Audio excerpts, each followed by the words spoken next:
શંકાસ્પદ ચાંદીપુરા વાયરસે ચિંતા વધારી છે। 9 દિવસમાં 14 બાળકો શંકાસ્પદ વાયરસથી સંક્રમિત થયા છે અને 14માંથી 8 બાળકો મોતને ભેટ્યા છે, જે આંકડો ચોંકાવનારો છે। આ વધતા સંક્રમણને લઈ દેશની હેલ્થ એજન્સીઓ પણ એલર્ટ મોડ પર છે। સંક્રમણને રોકવા માટે 50 ટીમ સજ્જ કરાઈ છે। 4487 ઘરોમાં સર્વે હાથ ધરવામાં આવ્યો છે અને વાયરસના શંકાસ્પદ કેસ જણાઈ આવતા આરોગ્ય વિભાગ અત્યારે સતર્ક થયું છે અને તપાસ કરવામાં આવી રહી છે। સંક્રમણને રોકવા માટે 50 જેટલી ટીમ સજ્જ છે। માખી મચ્છરો પર નિયંત્રણ રાખવા માટે પણ ખાસ તકેદારી રાખવામાં આવી રહી છે।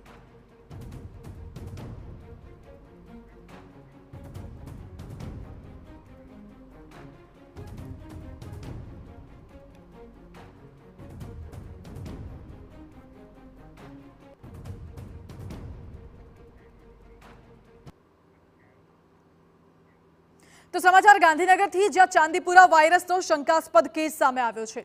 दहेगामना अमराजी मुवाड़ा गामथी चांदीपुरानो शंकास्पद केस सामे आव्यो।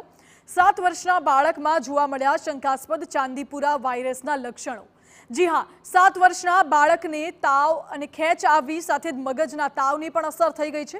चांदीपुरा वायरसनी तपास करवा बाळकनुं सेम्पल लेवामां आव्युं छे। बाळकने सारवार माटे अमदावाद सिविल होस्पिटल खसेडायो छे। अमराजी मुवाड़ा गाममां शंकास्पद चांदीपुरानो केस सामे आवता आरोग्य विभाग हरकतमां આવ્યું છે।